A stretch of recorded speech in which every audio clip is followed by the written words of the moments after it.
Hi mga mare, another day, another vlog na naman ang mare nyo.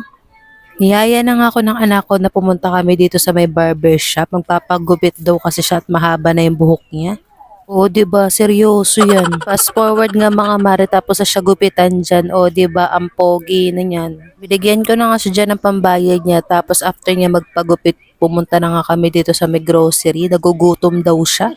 Charot lang mga mare, ako yung nag-aya dyan sa kanya. Sabi ko nga sa kanya, pupunta muna kami dito sa may grocery at may bibilin ako.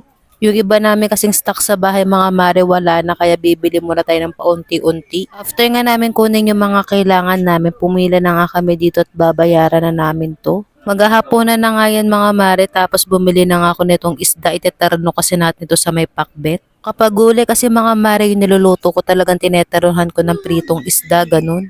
Ako lang ba yung ganito mga mare yung tipo magluluto ka ng gulay tapos teternohan mo nitong pritong isda? Ang sarap kasi ng ganito mga mare yung tipo magpapakbet ka tapos meron ka pang pritong isda, mapapasarap talaga yung kain mo ganun. So anyways mga mare, hinugasan ko na nga itong mga isda natin dyan ng sobrang lala. Nung bumili pala ako nito mga mare, pinatanggal ko na pala yung hasang yan tapos bituka. Para pag uwi ng bahay, hindi na natin siya lilinisan, babalawan na lang natin tapos iluluto na lang ganun. After ko ngayon hugasan mga mare, binudburan ko lang yan ng konting asin tapos nilamas-lamas ko lang yung mga isda. Kinuha ko na nga tong pangmalakasan natin na kawali from Red Chef. 28 cm na nga to mga mare tapos non-stick pa yan. Nakaceramic na rin siya mga mare kaya ang ganda talaga lutuan ng gantong kawali. Malalim na rin pala to mga mare, pwede ka nga dito mag deep fry. Pag nag-order ka nga nito mga mare, meron na rin pala siyang kasamang takip.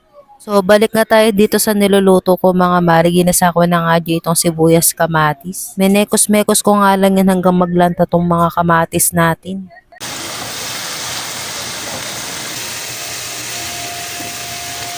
Pagka ganyan na nga yung itsura ng kamatis nyo, ilalagay nyo na itong mga gulay, yung pakbet na binili natin. Tapos halu-haluin mo lang din yan, igisa mo lang yung gulay hanggang magsama-sama yung sibuyas kamatis, ganun. Imekos mo lang yan mga mare, halu-haluin mo hanggang sumaya ka. Pagtapos nating igisa yan, ilalagay na nga natin itong pangmalakasan ng bagoong ni Ate Pam. Pangalawang order ko na sa kanya mga mare ng bagoong, no nakarang in-order ko kasi ubos na sa sobrang sarap. Perfect nga to ilagay dito sa may pinakbet natin mga mare. Talaga mapapasarap yung pinakbet nyo pag ganitong bagoong ilalagay mo.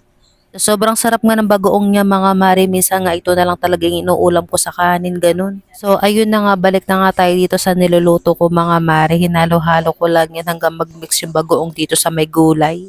After yan, ilalagyan ko nga to ng konting tubig. Gusto ko kasi medyo mamasa-masa yung pinakbet natin ganun. Tapos inayos-ayos ko lang itong mga gulay, hinalo-halo ko lang ulit yan. Maglalagay na nga tayo dito ng pampalasa itong pamintang pino. Tapos lalagyan na rin natin yan ng konting betsin. Tapos halo-haluin lang natin yan ng malala. Imekos-mekos nga lang natin yan hanggang mag-combine-combine na yung mga pampalasa na lagay natin para masarap ang buhay, ganun. Hello, tignan nyo naman itsura ng pakbit natin, yung nakakatakam na parang asarap na kumain. After nyan, tatakpan lang natin yan para lumambot na nga itong mga gulay natin. Papakuluan lang natin yan ng ilang minutes hanggang sa maluto na nga yung gulay. O diba, luto na yan mga mare. After nga natin magluto ng pinakbet, sinunod ko na nga lutuin itong mga galunggong natin. Alam nyo ba mga mare, yung favorite ko nga na isda yung galunggong. Ang sarap din kasi ng isda na to mga mare, pati nga secret favorite na favorite niya yung galunggong. Kahit nga prito lang to mga mare, napapadami talaga yung kain niya kapag gantong isda yung niluluto ko. Yung tipong nakakatatlong balik siya sa may rice cooker namin pag ganito talaga yung ulam niya. Sabi ko nga din sa kanya mga mare, sis meron kaming gulay, kumain din siya ng gulay para humaba yung buhay ganun. Kumakain naman siya ng mga gulay mga mare, pero yung pili nga lang, kumakain siya ng sitaw, kalabasa, talong. Anyways, balik nga tayo dito sa niluluto kong galunggong. So ayan na nga, tinignan ko nga kung medyo crispy na tong galunggong natin. Tapos sinango ko na nga sila sa kahirapan. So ayun na lang muna mga mare for today's video. Babush!